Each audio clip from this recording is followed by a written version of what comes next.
Hey y'all, it's Anna V, and you, my friend, are listening to the All American Wing Shooting Podcast. I am a hunter, conservationist, mom of 2 girls I have raised in the outdoors, and a proud owner of a truck full of dogs.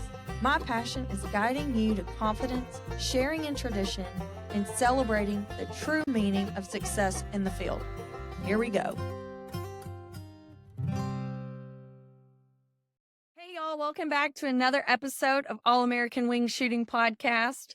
I am so thrilled today to introduce to the wing shooting world my favorite clay shooter, Miss Madison Sharpe. Well, it's so good to be here and to finally get to talk to you. I know we've been trying this for quite a while, so it feels like it's working out now. Well, I just got home from Louisiana. I hosted a ladies' clay clinic out there, and I thought about you. And I talk about you like you're my own kid. And so I met all these kids from their local shooting team. And this dad was bragging about his son, and he's like, "Oh, my son has won like state twice, and he just won nationals and all this stuff." And so I was like, "Do you know this like hottie chick that's winning everything?" And he was like, "I actually get swatted with her." And it was so funny because I've been out of the clay game for a while, and I just enjoyed getting back in it and seeing these kids. And it's amazing to see what the youth that's your age and younger are accomplishing. Yeah, so we have a team that out here that I volunteer and coach on, and the kids are awesome. Like, I just love working with them. And, my ultimate dream is to have my own gun club. And if I ever do get to do that, I want a youth team. I love it. I love it. I know what you mean. When I first, let's see here, it would have been JC was not driving. 2017, I started an SCTP team with my coach, and it was a blast. And because when you get the kids, they're super fun to work with, and it's fun to watch their growth. But what's even better is watching the parents realize that their kids can conquer so much.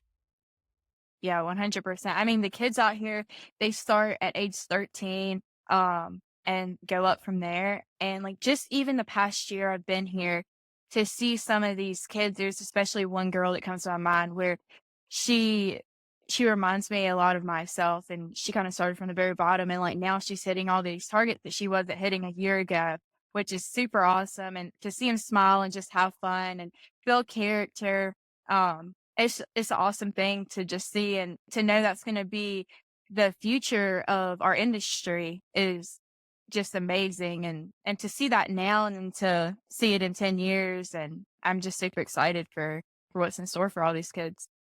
I love that you've been given this opportunity to give back and not just to focus on yourself, because there is a level of inspiration that helps you dig a little deeper when you feel that it's for a purpose.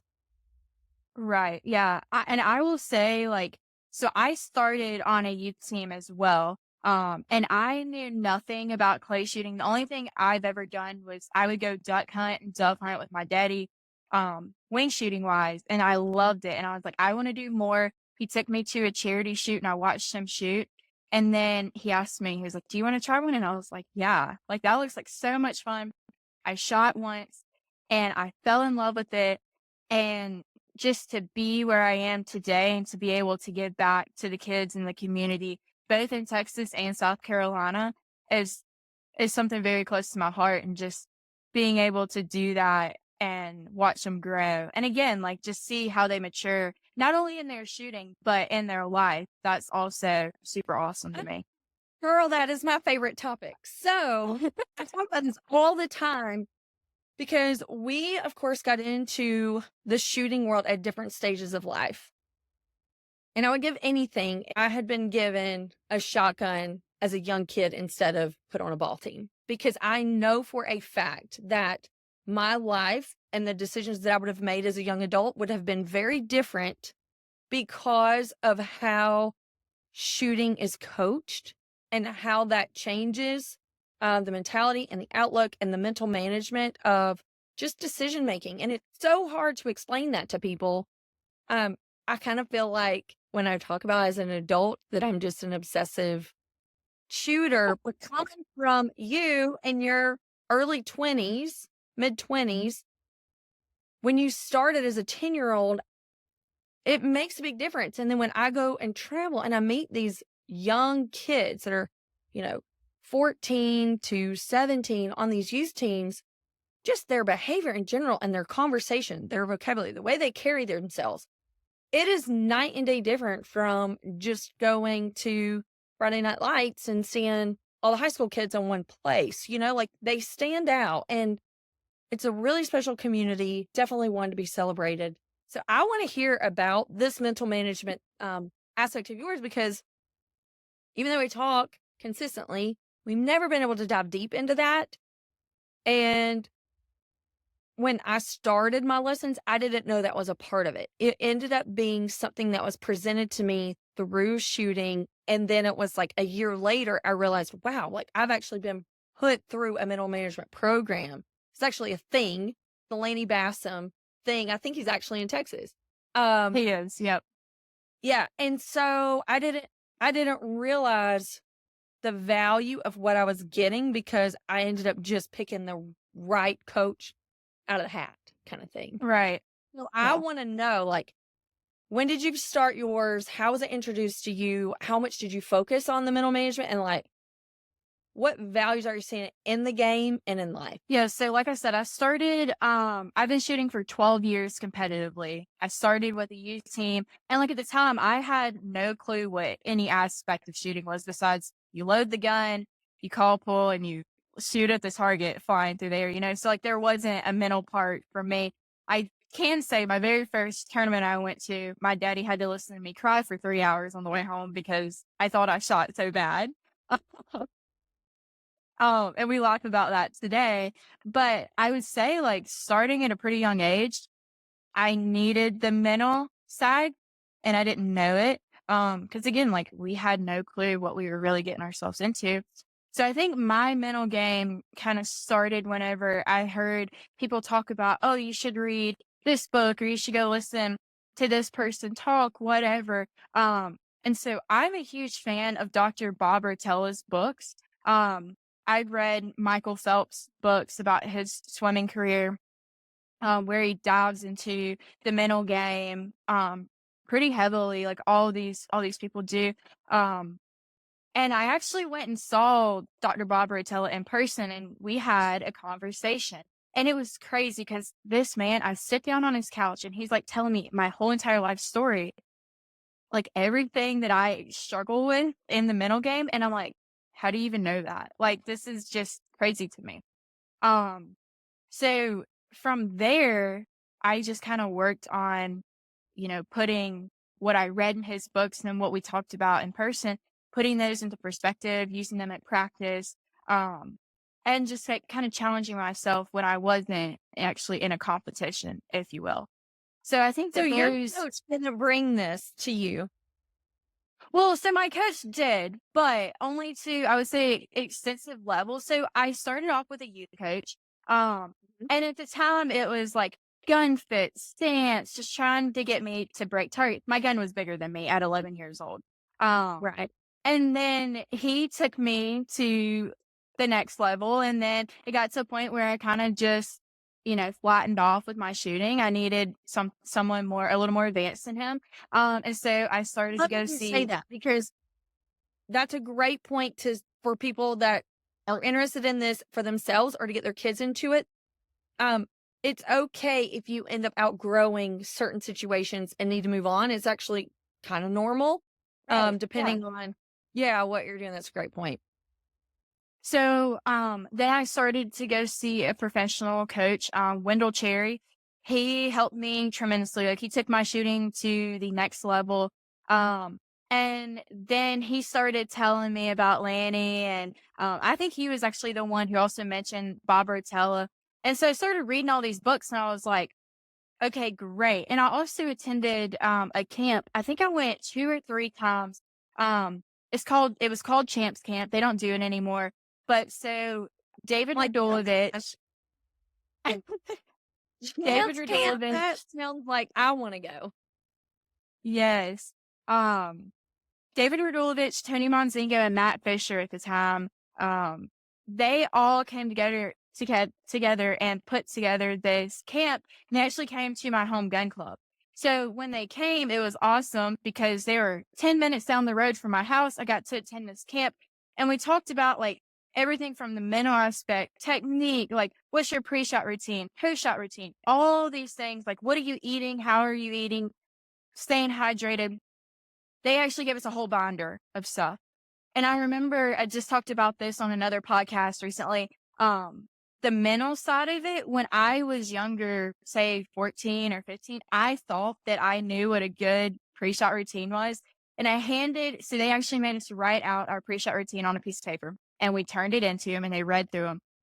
And I got my paper back and I had a C minus on my paper. And I'm like, Okay, explain what? what that looks like, because people listening may not have any idea what a pre-shot routine is. Okay.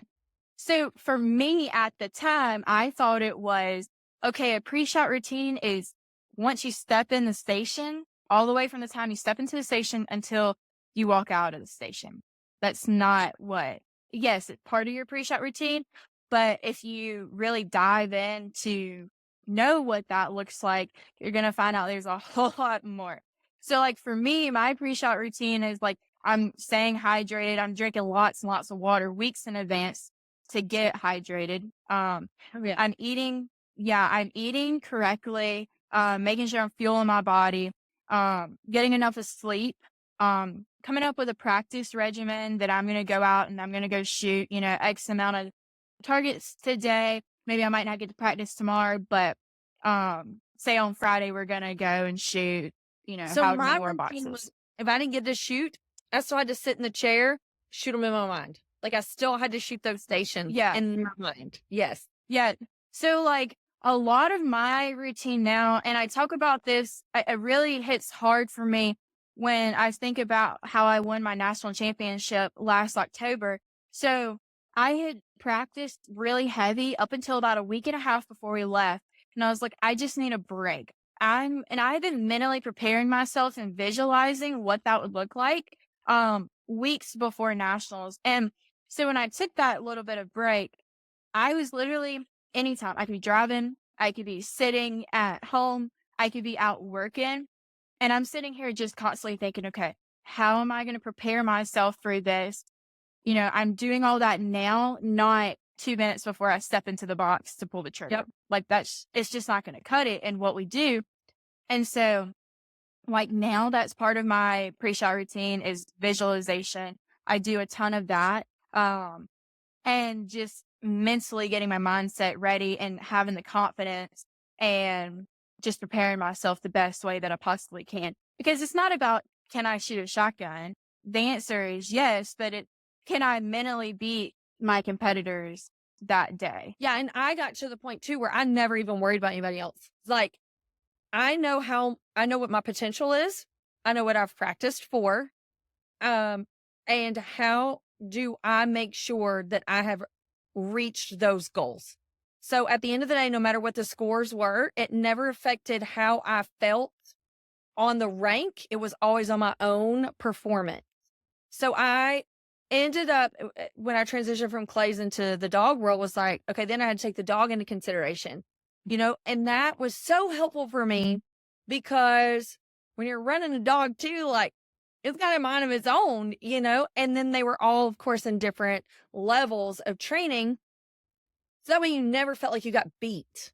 It was always against myself, Right. and I realized like, man, that was so helpful because some of those ladies would get so burned up that somebody beat them. And I'm like, but what if you still did your very best that day and your very best wasn't good enough because you didn't put the practice in that the person that beat you did, right? You didn't deserve to beat them.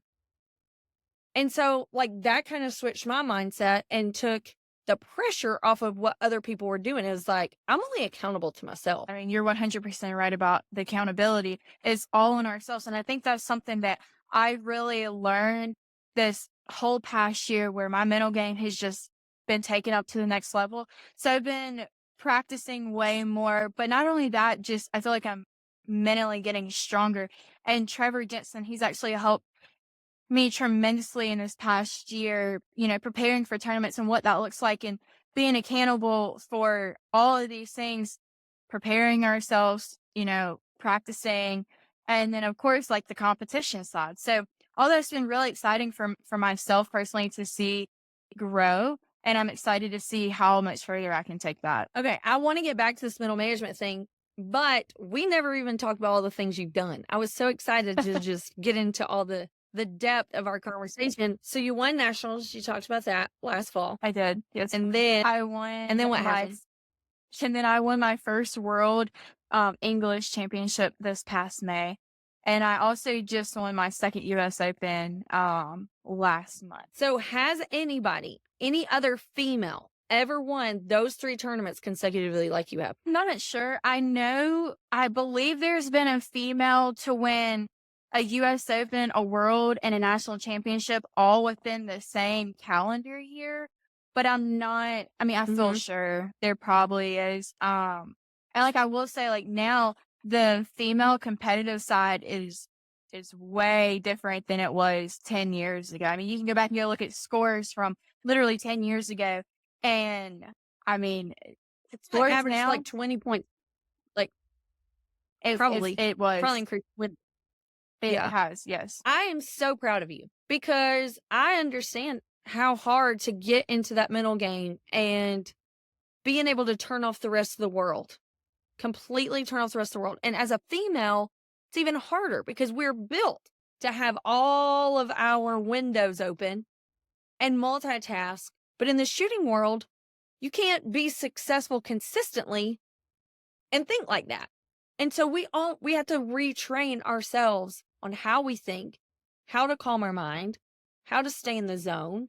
And there are different techniques. I'm going to tell you, like, I'm not competing anymore, but I got away from my process of going in my dark room and doing all my breathing and calming my mind. And now that I am tackling bigger things in business and I have set bigger business goals within the last few months, I have felt that lack of mental strength in regular life. And I'm like, I am going to do everything again because I know I was my best self when I was competing with my shotgun because of all the things that it took. You just think clearer, you're more level headed. Like, I don't even know how to explain it. It is like the best sense of therapy. Oh no, like you just feel like you can conquer the world and under the right training, I should say that. And I just got so lucky and I brag about Demas all the time because he is certified in all the Lenny Basson programs. And since you love the youth so much, I would encourage you to look into his Parenting Champions program. I'm going to send you the book. And it was crazy, just like when you talk about just mindset in your daily life. This book talked about how raising your kids at home as a parent to not focus on telling your kid, I'm proud of you, but to switch that and say, you should be proud of yourself. And teaching your kid positive self-image in their day-to-day life so that when they grow up, they're not seeking approval from other people of doing a good job. They know that they can be proud of themselves. They understand, their own potential, how to set goals and how to do those things. And it was mind-opening because I was shooting, but my oldest daughter was in horses when I got that book. And then she ended up being a world champion at 14, at 18 and under. And I'm like, thank you, Lanny Basson. The shooting world just kind of trickled all through our family. And I talk about it nonstop because, I mean, we love the Bible. And so, but it's like we got the Bible and then we got Lanny Basson's books. And it's just been a great thing for us. And so I just preach about all the time, like, this is the best world. And like I said, we were in Louisiana last weekend. Louisiana has a killer state for youth shooters. I mean, they're supporting it. And I know Arkansas has done so much for their youth shooters. But I would say here in Georgia, we got a long way to go to compete with them. But the parent and the buy-in and all things, it was like, just got me on fire coming back home to get back involved. Yeah, Texas You has get to do it every day. Yeah, so for Texas, they have the rodeo shoots going on out here. And like I haven't been to one yet, but I want to go see one of these shoots. I mean, they're giving out scholarships for like $10,000 which is like insane to me. Their youth program out here is immaculate and just so big. And they have so many great donors that are here supporting the youth.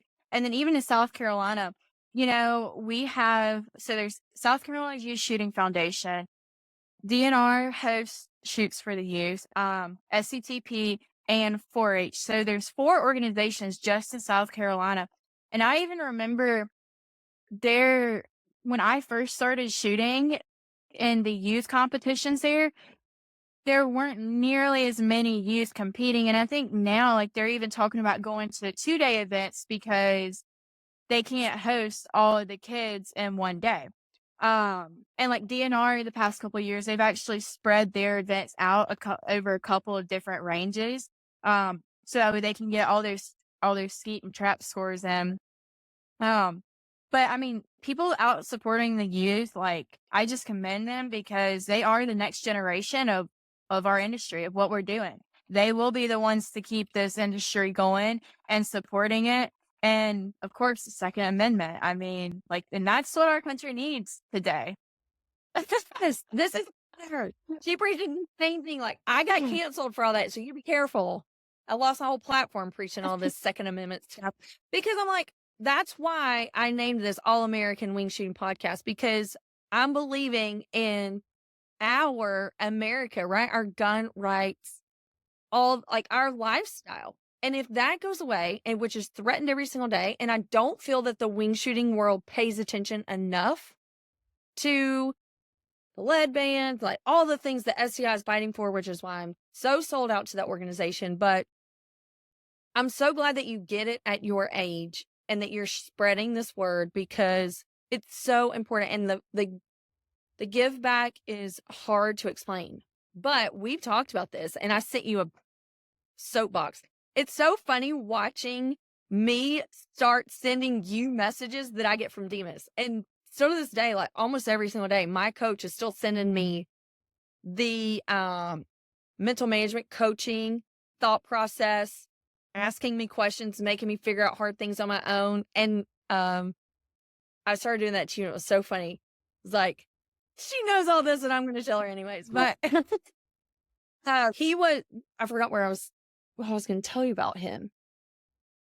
Anyways, it is something that never goes away. And once you get addicted to the process of how this works in your life, it just continues. Like, having that next generation, what do you say? Like, I just went and did this ladies clinic.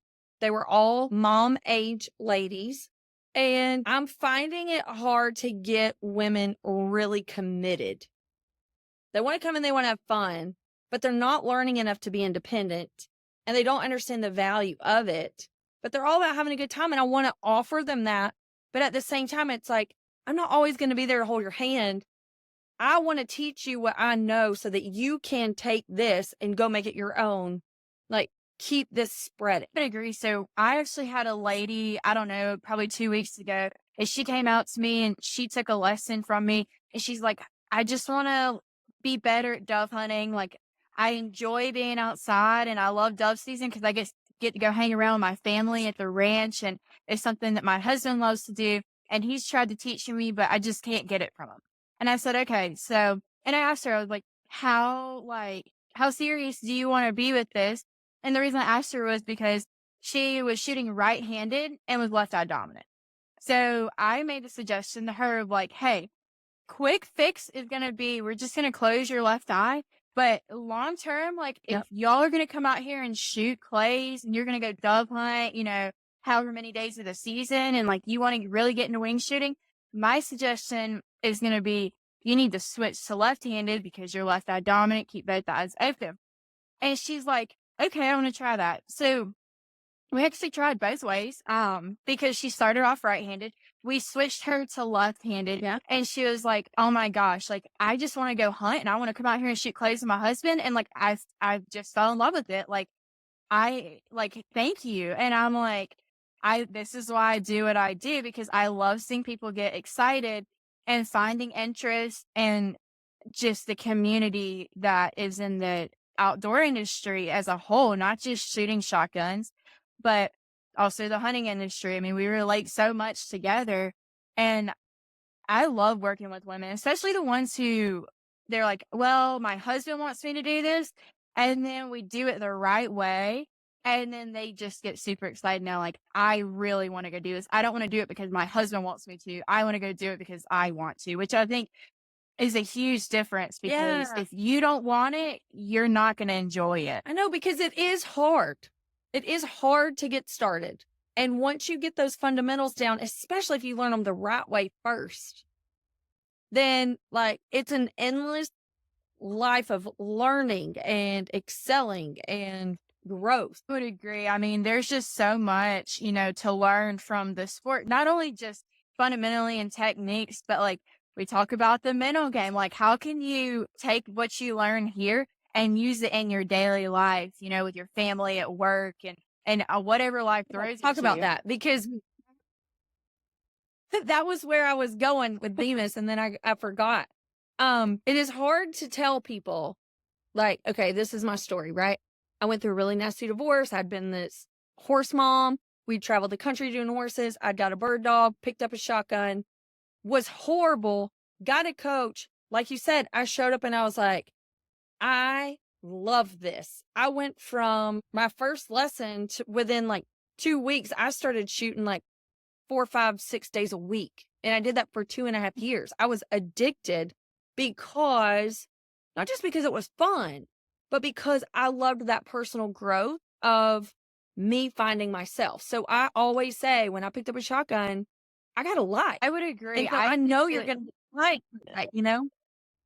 yeah, I mean, I would agree. Like, I just think that there's so many like life lessons that you can learn just from picking up a shotgun. It's not always about the winning and the shooting and the competing part, but it's like, hey, who can I bring to the range and enjoy my time with? And what can I learn to take back home and use in my everyday life at work with my kids, with my husband, for the females. And then for the males, like with my wife, like what can we go do? And I think that's a great, couples sport. I also think sometimes it's where they bang heads against the wall from each other because they don't always agree. And a lot of times it's the husband trying to tell the wife something and she's not picking it up or she's not wanting to listen to him. Which I see a lot of, and like there's nothing wrong with that. I can say that growing up in the youth shooting, sports that my dad wanted to coach me. And did my dad help me? Yes. Was my dad correct most of the time? Yes. But did I want to listen to him and take advice from him? Absolutely not. And so we did butt heads together. But now, like everything, like we've learned how to balance each other out and not, him always being right. And then I get frustrated because I can't do what, I'm trying to be told. And so that was me 10 years ago. And so looking back now, it's like, oh, I can help you with not feeling that frustration. And here, like, even if you're out here being frustrated with your spouse trying to shoot, like learn how not to be frustrated with them and enjoy your time. So I think there's just so many life lessons you can pick up, like mentally, physically, all those things to be able to use outside of the Thing of club. knowing you know that you can do hard things when you set these goals because it doesn't happen at once. So, especially in the wing shooting world, but I know in the clay world too, it's like you conquer one thing, you've mastered that, and then you add that next level, and then all of a sudden that thing you mastered falls apart while you're working on that thing. And then all of a sudden one day it's like a light bulb comes on and then it all comes together and it's a roller coaster of successes, right? Lessons learned. And um it overlays with life because that's what life is, right? I always tell my oldest daughter, I'm like, you're never going to arrive. She's one of those that's like, I got to set a goal and I got to have a clear path. I'm like, life don't work like that. You're never going to arrive. You've got to enjoy the journey. And that's really what I learned about the shotgun world that it almost like made life okay. It was the thing that was the example that I knew it was going to work out. And so, um, I just loved that. Yeah, I guess for me And too, I've I learned all almost those find tools. it. Sorry, I think I might be lagging a little bit. No, um, but I think for it's me, okay. like It's still I good. I think for me, it's almost like a therapy. For me, if I have a bad day at work or whatever, I can go out and go shoot my shotgun. Like, I can still go have fun. I can make something of the day, you know? It's not always everything, you know, you can use it as therapy, in my opinion. That is true. And the places it'll take you, the places your shotgun will take you. I just love it. I wrote an article. It was my favorite one. And actually, it wasn't even published in the States, it was published in the UK. And it was what the first 90,000 miles taught me. So I bought a truck and I drove it for 90,000 miles and I traded it in. And it was all like the first 2 years of me in this industry. And it was like, man, it was so hard to give that truck up. I was like, I had the most fun of my entire life, you know, during that season of figuring things out, and everything was so exciting. And if I had not picked up a shotgun, like, what would I have done? Like, where would I have been? I don't have a clue. You know, like, what would your life look like now if you'd not picked up a shotgun at 10 years old, if you'd not done all the hard things? Yeah, so if I'm being honest, I have no clue what I would be doing right now. So I graduated from Clemson last May and I majored in nutrition. That was going to be my backup. I could go to med school off of that. Or I could like I could somehow Yeah. relate it and do something in the shooting industry with nutrition. I don't know, but I honestly wanted to go into something in the agriculture field because I grew up on a farm. That's what I knew. I love spending time with my dad at the farm, whether it's driving the tractor or, you know, just hanging out. Um, but like that was like always like something so special to my heart. So I guess if I wouldn't have picked up a shotgun, I'd probably be doing something agriculture related because that is what I love. And, you know, aside from shotgunning, I guess that's my How thing. crazy is it? Because I'm the same way. Like, you know, we were cowgirls before we came in here, started shooting in the wing shooting world. But how crazy is that? How much our worlds overlap because of the conservation tool. So we like have the best of both worlds, honestly. We really do, you know, especially where I grew up at. I have so much respect for not only my parents for putting my sister and I in that spot, I guess you could say, but I mean, we live in the middle of nowhere and I just have so much respect because I remember growing up as a kid, it was like, oh, well, my friends that I go to school with, they're 30 minutes away. My closest friend's 30 minutes away. I never get to see my friends. Like, come on, mom and dad. Like, I want to move, you know, closer to town, whatever. Looking back now, I'm so glad we did not do that because I gained so much respect for the outdoors just because of where I lived at and what my dad did for a living. And so like I just love it. I actually when I applied to go to Clemson, I applied under agriculture major. I wanted to do cow genetics and I was like, I'm never gonna go west, so I'm just gonna change my major. Well, 5 years later, here I am in Texas. And so I guess ultimately if I had to go back and do it over again, I wouldn't have changed my major. I'd probably be helping my dad run the family farm, or doing something back in South Carolina. So, I mean, my shotgun has caused me to move to Texas and get to do what I love every single day and teach and help set targets and help run a gun club. And so, I mean, it has changed my life all because of a shotgun. Yeah. I love that story. And you can use it as much as you want. I'll give it to you.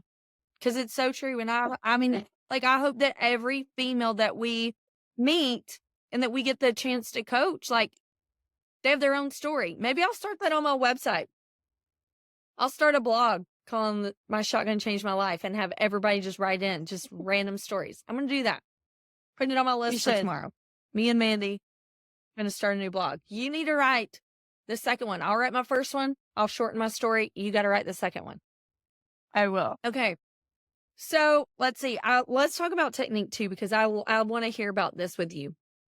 You've had multiple coaches along the way, and that's the biggest thing for us as coaches, right? When we get clients that just bounce around to all different coaches, and it's like everybody kind of has their own unique style per se.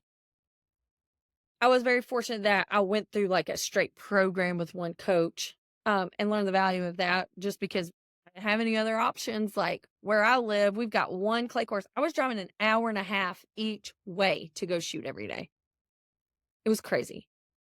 But how have you transitioned And through that, did that influence you to come up with your own set of style of teaching? Like, or are you just straight by the book? So like I said, I started with a youth coach and he was wonderful. I got to a point where he couldn't help me anymore. So I actually had to drive to Georgia every time to get a lesson, from my coach then. And that was 3.5 hours one way just for me to go take a lesson from him. And I started off doing that about once a month.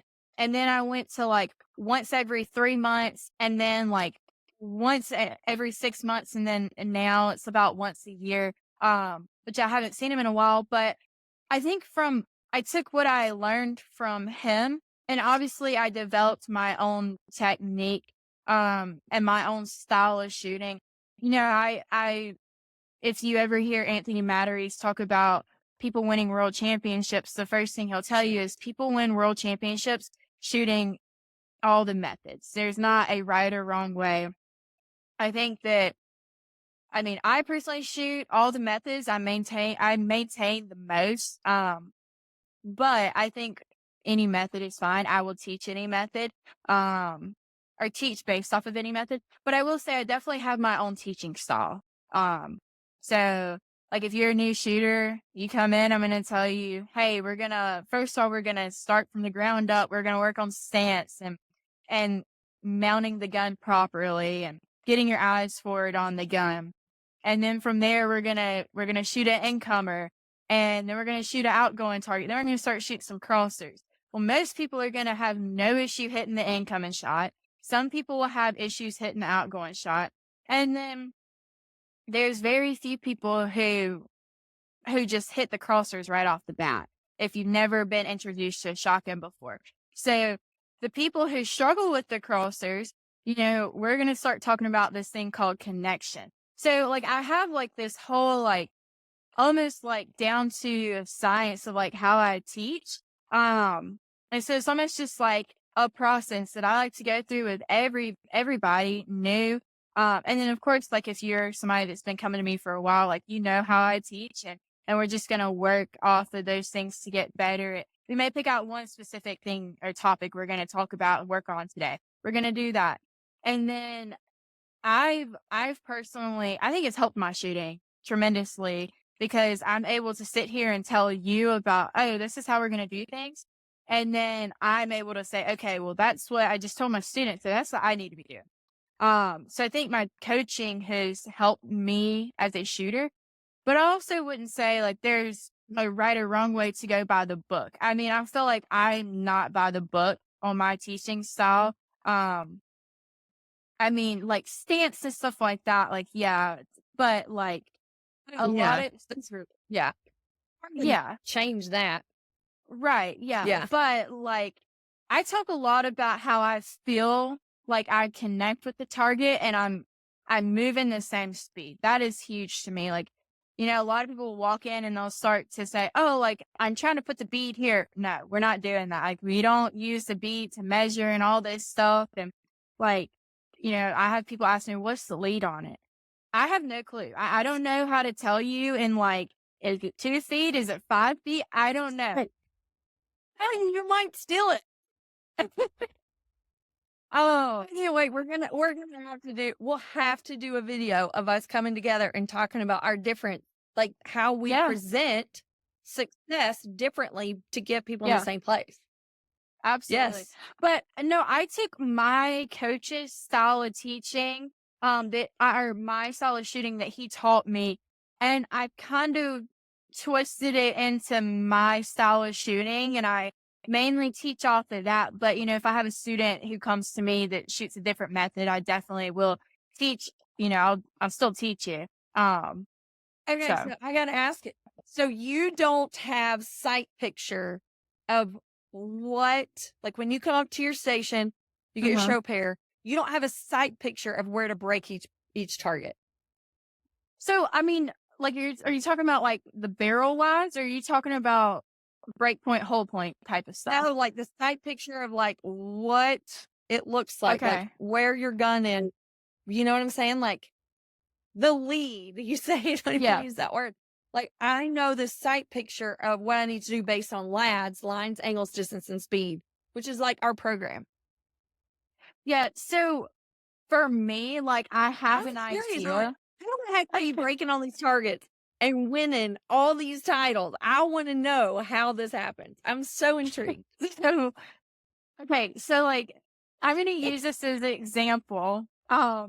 When I won my national championship last October, I had this super fast ripping quarter-inch shot coming from my right. My first shot was perfect. I shoot maintain lead for the most part. My first shot was perfect, dead pair. My next pair that I called pull, and I didn't see the target come out of the machine as early as I did the one before. The target was already beating me, so I had to move through the target. I still hit it dead pair. My last target, Third girl, I'm a wing shooter. yeah, and so my last pair, like, same thing, like, so there's not a right or wrong way to break a target. What's important is starting on time with the target and connecting with it. So, like, you asked me if I know, like, oh, there's this much gap. Yeah, like, I Yeah. know that there's gap, but everybody moves the gun differently. Everybody starts differently. Everybody has a different gun speed swing. Okay.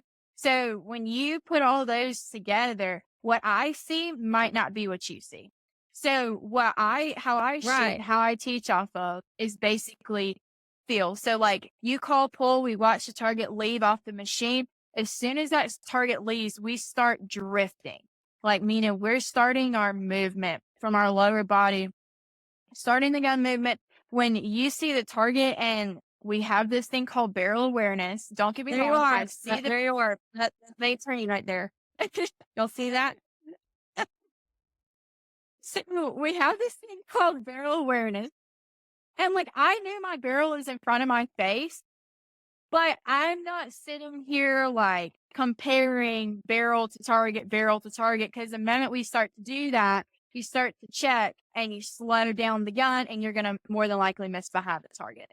So a lot Hit of B. my teaching, Right. So yeah, that's the important gun fit. That's what she's saying. When she says, I know my barrel's in front of my face, when your gun fits, then wherever your eyes look is where your barrel's going to shoot. So there's no need to check your barrel, what she's saying. right, Right? yeah, 100%. Yes. Okay. I'm loving this. That's so cool how you see that. Like, were you taught that, or that was just the way you started shooting? That was just your natural. So funny story. When I was a kid, my youth coach tried to teach me to touch the bird and pull away. And I never Yep. could understand it. Like I never could comprehend it. So I was like, Daddy, like I don't understand like what is being explained to me. Like this is how I feel like I should shoot. And so I always shot maintain Mhm. lead, like always. And it wasn't like taught to me. Like I guess like that was just naturally how I shot. And I don't know if it was because I had shot doves growing up as a kid. I don't know. Like I have no clue. It was just I never could pick up touching the bird and pulling away. Like my mind would not let the barrel get that close to the target for some reason and then try and adjust.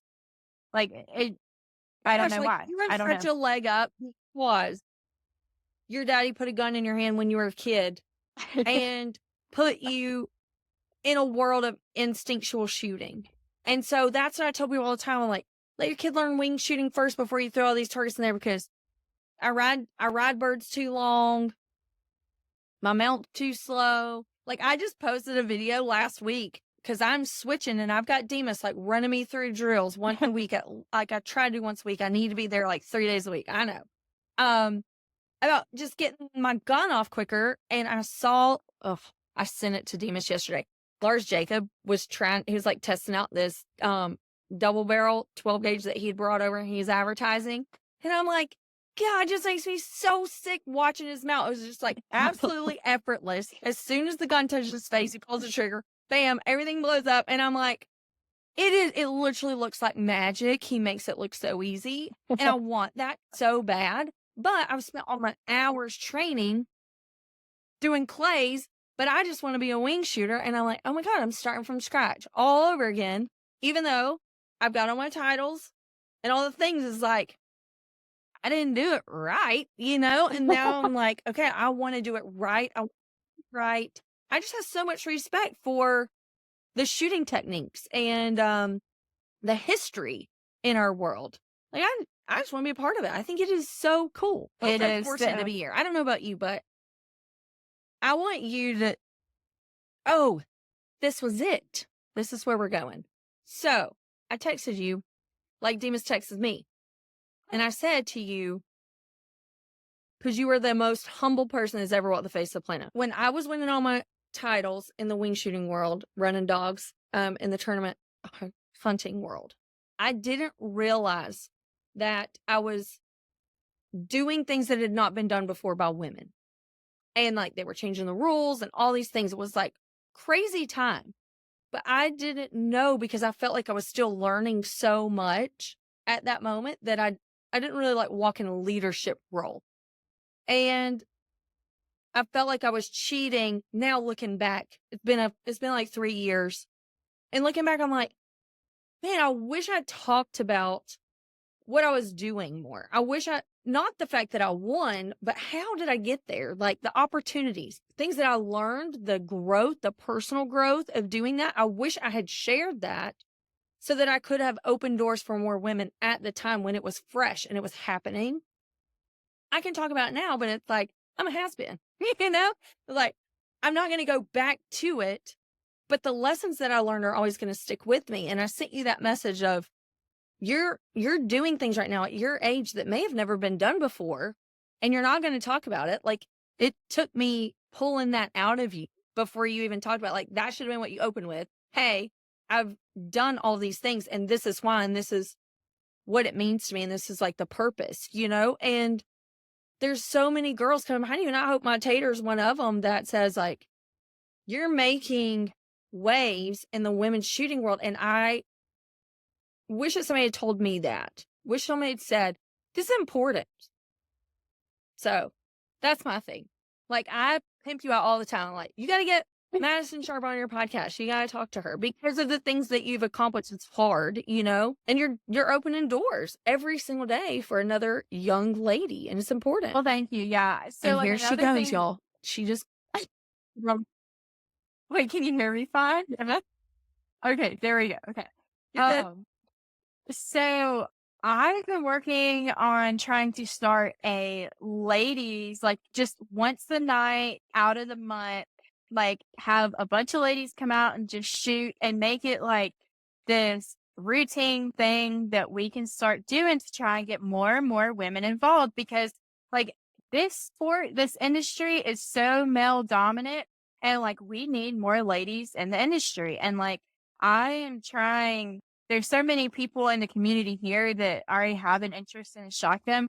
And probably in about past 2 weeks, I've asked the ladies who have given lessons to, like, hey, would you be interested in doing this? And they're like 100%. Like, so like that's just like something encouraging to me, that I would love to donate my time to the ladies and get them out here to where they can shoot and feel comfortable and not have the men on their back, if you will. So I'm excited to do that. And I'm like, and I know that you have had a ton of men mentors too. And it's not that we don't want them there. It's that we don't want women to sit on the sidelines because they may not have had the drive, the initial drive that we had to jump right in, And so I'm like, man, I never had a female mentor. Let me hold their hands to give them the confidence, right? Because my whole theme is helping women build confidence through wing shooting. And once we get them on their feet, we can kind of let them go, And so that's my whole thing is I think about that all the time for you. It's like, I just want to help her like maximize the potential, because I didn't have another female in the industry tell me to do that. And so I was just like, yeah, I did it. But in our world, that like time doesn't stop, right? So as soon as it's over, you're focused on the next thing. You don't really take time to think about like, I could do something with this. I need to give back. I need to make sure this counts. Right. Yeah. And thank you for that. Cause like I appreciate again, like I think you know just as well as I do, there's not very many of us, I mean, that's good at what we do. And I think it is important. Like even the girls, I think now we have like 9 girls, maybe 10 on the youth team, which is like crazy to me. Like I'm super excited for them because I'm like, this is a good group of girls that are the future, and I hope they take it and they go beyond, high school and college with it, and they still continue to shoot. Maybe even some of them will work in the industry one day. I don't know, but like I I want to be a mentor to those girls, and those girls mean the world to me. They're just so sweet, and I mean, they can shoot a shotgun too. Um, and so it's just been super exciting to have that opportunity to mentor young girls in the sport. I know it's just getting started from you, and I'm just so thrilled, and I love getting to watch it from afar. And I promise I'm gonna get to Texas. It made my day. I'll never forget opening up my Instagram from this message from Madison Sharpe. I'm like, that is the cutest girl I've ever seen. And you're like, I want to collab with you. And I told her all the time, I was like, I am still cool. I might be old enough to be her mama, but I'm still cool. So we got to plan that. I actually have several dates to come to Texas. So when I'm there, we're gonna tag. When I'm closest to you, we're gonna tag something on, and then you have to come and hunt with me. They're just gonna have to let you Yeah, off. absolutely. Clear the schedule. We have yes. That would be so much fun for sure. So what's your next goal? What's the next 12 months for Madison Sharpe look like? So super excited to finish out the year. Um, a lot of people don't know this about me. Well, I'd probably say more than what I realized, but after my competition season is over, I put my gun down and I'm ready to go duck hunt. Like that is my ultimate love is duck hunting. So like I am ready for duck season to be here, honestly. I'm ready for it to get cold outside. So yeah, I will say Me this year too. I will say this year will be a little different for me. I lost my lab back in April to cancer. Um, so I'm I just started looking for another hunting partner. Which I'm excited for. I'm nervous because I'm like, it's not going to be the same dog, but I'm excited for that. And I mean, my lab's name was Lily. So me and Lily, we have so many good memories in the duck line and I'm just ready to be back there. So but my goal for shooting, so our season runs from February to October. So my goal next year is I want to win a world feed test. So I've won everything except that so far. And so I That's want to win a world. exciting. Thank you. So I want to win a world feed test, and then I also want to HOA a entire big 2-day shoot. So That means that Madison Sharpe is saying she's gonna beat all the boys. I I think hope. okay, so I of course listened to your podcast with Robbie. I didn't know you had been on there on Blood Origins, and I was so excited. Actually, Robbie was just with us in Louisiana last weekend, and I told him that he was like bragging on about you. I'm like, dude, she has already stacked up more titles since you talked to her. It was so funny. But I was scrolling and I saw that, and I was like, holy smokes, this is so cool that the hunting world is getting more involved in the clay world, and those things are overlapping, because I felt like when I was in the clay world, clay shooters weren't always hunters, but hunters shot clay. Would agree. So When I was in Louisiana, oh, sorry. I don't know why it what's keeps cutting Remington out doing? like that. So Remington told me that they like their production for like dove season, they sell the most amount of shells during dove season, which is like I 100% believe it because like right now at the club, we have so many people just coming out getting ready for dove season. They're like, yeah, we're just practicing for dove season. Like there's some clubs that probably throw I don't even want to know the number of how many clays just in the month leading up to dove season and through dove season, but more so the month leading up to dove season. I'm pretty sure that we actually did a dove tune up out here. So you would come out and shoot the course. Me and Trevor Jensen were Well, that. yeah. So me and Trevor Jensen, we were set up on a station. You could come and get free instruction from us if you wanted it. And I'm pretty sure we had over 100 people show up for that event, and it was like 2 hours long.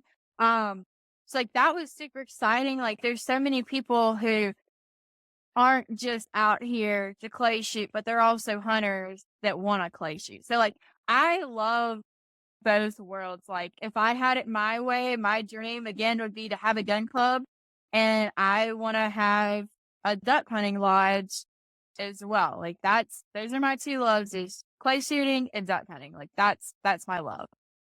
So you may never leave Texas, is what you're saying. You kind of got it made there. Tex- You get everything there. I do. I have enjoyed it, but I don't think it's my forever home. I do miss South Carolina. I'm a little too far away from home. So I'm not sure where I'll end up at, but maybe. Who knows? South Carolina does not have ducks. They don't. All we Like, have you know, is wood ducks. what we would want. Hey, Yeah. don't be hating on No. the wood duck. I see Oh, that girl. wood duck all the time. I'm like, I don't hate and on the wood I ducks. love it. Like, how is have you gotten involved in conservation out there? Like, I'm really involved with DU in Georgia, which is hilarious because everybody's like, Georgia doesn't have ducks, but we have such a strong Ducks Unlimited community here, and I've been in touch with them a lot lately, so it's got me all fired up for duck season too. Yeah, so I mean, I've gone to the banquets, and where I used to work at back in South Carolina, I worked at Woody's Fawn and Jewelry in Orangeburg. And so like we did a ton of things for different conservation groups. So like DU, CCA, but what I love so much about it is they also give back to the youth in a way, and I think that that's just so cool. Because I remember growing up, like I remember when I shot my first duck, I was like super, super, super excited. And this was when like my dad would get like the DU magazines in the mail and everything, and like just to go through there and like see kids You don't get them. We're gonna get you signed up. We're gonna get you signed up. If you're not still getting your D, like, oh, so I'm a see oh kids. yeah, And I'm like, oh, like my age, like I'm not the only one. And like, I will say something. There was so many times where I would go hunt and I was the only female out there. And I was like, well, I guess I'm just going to be different than all the other ones. But to see like DU and all these other conservations, like involve the women in it, like I love it. And all these businesses and brands and companies like to see that as well and to support DU and just all the other conservation. Like I'm all for it. I think we have to have it if we want to be duck hunters. I think we got to have it. oh my gosh, I don't know if the world can handle two of us with our same soapboxes. You need to you need to take over my podcast once a week. That would be amazing. I'm not the only female that sits here and preaches this. I mean, you're practically quoting me, and I love it. I don't know. We're so fortunate to have these situations, and I try to tell the women all the time. It's like if you have to go with the guys, go. They're so knowledgeable. I mean, okay, there was a couple ladies came to my clinic with the wrong gun that her husband sent them, but we straightened it out. It's all good. They sent her is the thing. They supported her to be there, and celebrate the moments that you get home with your girlfriends, but definitely don't stay home because you're going to be the only girl there. I'm with you. I've been the only girl for so long, and I was like, I don't even care. I'm going to show up with my own truck of dogs, and I'm going to have a good time. And if I'm terrible, then they're going to tell me, and I'm going to fix it. It's not the end of the world if I make a mistake. Yeah. So I even remember, and I think this is a pretty interesting story that I think you would appreciate. So my dad took me duck hunting in Arkansas for the first time when I was 5 years old. I was 5. I mean, I weighed, I don't know, 40 pounds, however much a 5-year-old weighs, whatever. But I was super small. And I remember that my dad told me this years later. Of course, he didn't dare tell me when I was that age because, like, it would have hurt a little 5-year-old girl's feelings. But he told me later on in life, he's like, yeah, do you know how hard it was for me to find somebody that would let me bring you? And I'm like, "What do you mean?" And he said, "I had called around and now funny enough, they are family friends of ours, and we go hunt with them every year.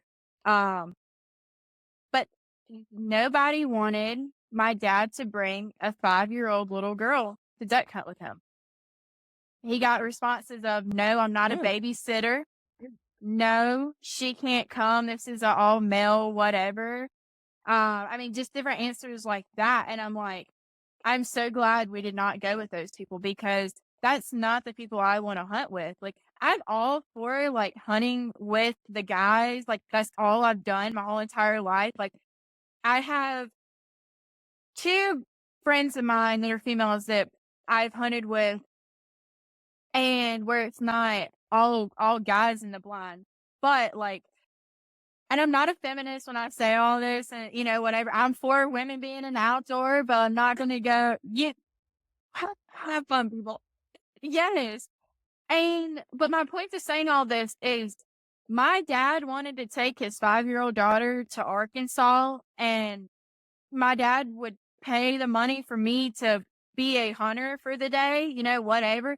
And we ended up meeting these people. They took us, I sat on the guide's lap and was picking frogs out of the pit blind, playing with frogs. And my dad's like, "Thank you for just bringing her because nobody wanted me to bring her," which is like super special to me. And my dad, fought to find somebody who would let him bring his 5-year-old daughter to come and sit in a duck blind. And I swear, because he did that, that's why I'm doing what I do today. And that's why I have a love for the outdoors. And I want to be in the industry and I want to be the best shotgun shooter in the world. And so I owe it to my dad. I love that. So all the dads, take your daughters. And if there are men that don't want the daughters, then tell Madison she'll get after them. I will. I will fight for them. Yes. I love that. I've been so fortunate. I've told this on here so many times, but since you're talking about first timers, I was the upland hunter, the quail hunter when JC was like 14, 12. No, she's probably like 13-ish. And she was like, "I don't want to be like you. I want to be a duck hunter." I'm like, "Well, good luck, kid. Like, I'm not a duck hunter and I don't hang out with them. It's not that I just don't know them. That's not my circle right now." And I was doing a lot with QFPF, all the things. So I was in Birmingham at a gun store, like truck show. And I met Kim and BC Rogers with Brandon Ivy. And we were having the time of our life. I met her, like, we were instantly BFFs. Still to this day, it is all on when Kim and I get together. I adore her. And JC wasn't with me at that time, but I ended up getting her one of their blind bags and had her initials stamped on it, which was like a huge Christmas present. I mean, Ren and Ivy is like massively like top tier stuff. And she just wanted to be a duck hunter so bad. Okay, this is something she's going to use for the rest of her life. I'm going to get it for her. And Delta Waterfowl was there. And they heard me telling Kim that's why I was going to get this bag. It was like, this was a bag. I was like, I don't know anything, but I love these people. They've embraced me. We're going to figure this out. We're going to get her in a duck blind. Delta Waterfowl put a hunt together for JC. They said, "Get this over Christmas. We're going to go like in the next 2 weeks." And all the ladies that worked in the store that had never been, they went too. And Oh, we that's had like awesome. a girl duck hunt. And it was amazing. And so you're right. Like, you just have to share what you want with the right people. And it's amazing how kind people are. It doesn't mean that you're not going to run into the exception, right? That the majority of people are so wonderful and so willing to help, especially now because of stories like that. Like you sharing that story, it's going to make people think twice again before they be like, "No, this is the way it's always been." And that's the thing is like, life is changing and we need hunters. Like, that's the thing is like, be a part of growth, be a part of continuing this legacy and making sure that it's still around for the next few generations because hunting numbers are declining. And even within our industry, there's such a battle of, like you're saying, like, we just kind of want it to be the way that it's always been, but it's killing it. Like, we're killing ourselves from the inside. I I'm would working agree. with Bandit and it's hard, I'm having these conversations with him now, and we wanna do more together, but holy smokes, I've got to go recruit all kinds of women so that we can have the options that we want for attire, bec not one company can fill our closet for an entire season. Not one company can do that because there's not enough of us. And so, I'm always encouraging dads, like, take your daughters, like, they are capable. They can do hard things. Like, it is so much fun. Show them why you love it so much. Let that be your family's just like I would yours. I agree. can't wait to meet your dad. Yeah. Yeah, her mom, like, oh my god, literally adopted your child. It My dad would probably it's be so like, much "Dude, you fun, can like, have her." I really appreciate. Yeah, I'm like, let's trade. He can have JC, she's very expensive, she's in politics, ag politics, he can have her. Oh my gosh. It's so funny. And, that's another thing too, talking about trading kids. In this world, it takes a village to raise a kid, right? And I talk about it all the time. Like, the hunting industry has been so good to my girls. My girls have had amazing opportunities, not necessarily because of what I've offered them, but because we committed to this industry, and the world is so. Yeah, I will say, like, even the kids, like, out here, the parents, I mean, today, so and so's mom is picking up 4 of them and bringing them out here to come practice. And then next week, they'll rotate parents. And I'm just like, this is so great. Like, all the kids are able to come out here and shoot, outside of the team practice because these parents are able to help each other out, get the kids out here. So yeah, I know it does take a village. Like, so many opportunities, like you said, because one, the parents are awesome in the industry that I'm in and that we're in, but two, like, all the people that just want to give back in the community. I know. I love it. I could literally talk about it till the sun goes down. I'm with you. I'm not here 10 years. This will be my 8th year.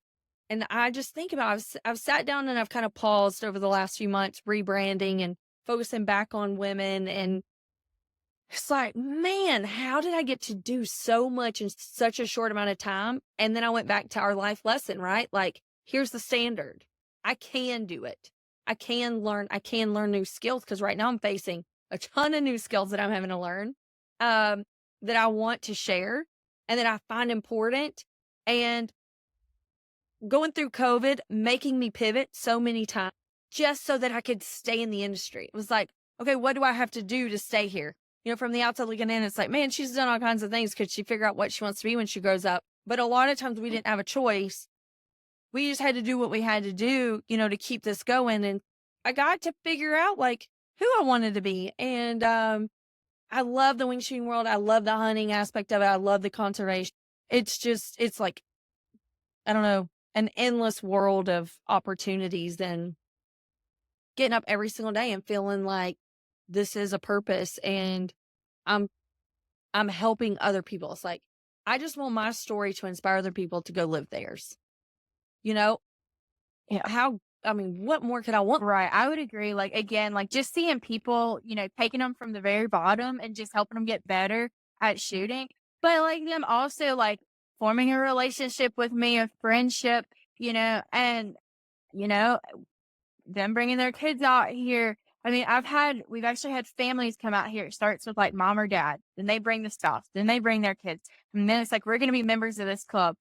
And it just amazes me, like, how it all just funnels down and comes together for people, which is like Mhm. what excites me is like seeing people grow and like seeing people grow with their families, their better half. Um, and especially the kids, like, again, like, I love, love, love working with the kids and seeing them grow and for them to mature into the person that they're gonna become, which is super special to me. This sport has literally given me so, so much, and I just wanna give back and contribute, to, I guess you could say, repay some of the people who have helped me.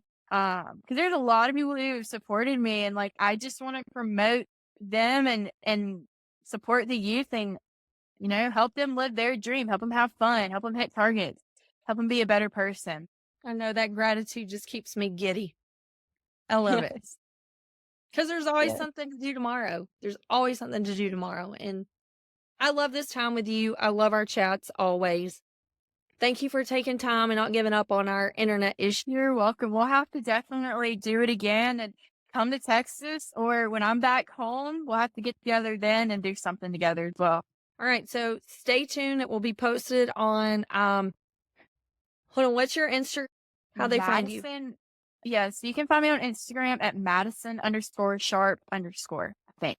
Okay. And always on AnnaVOutdoors.com is a list of events that will be updated as they are planned. So keep a check on that. You can sign up for the newsletter and for events. And that way, as they get added, you get the email and the updates. Because Madison and I are going to do things together. We're going to have so much fun. I feel like I have so much to learn from you. And I get so geeked up about techniques and stuff. And I just love talking about it. There are very few women that want to go that deep. I don't force them, but it's one of my favorite topics. So I enjoyed this time with you so much. Thank you. I enjoyed this so much as well.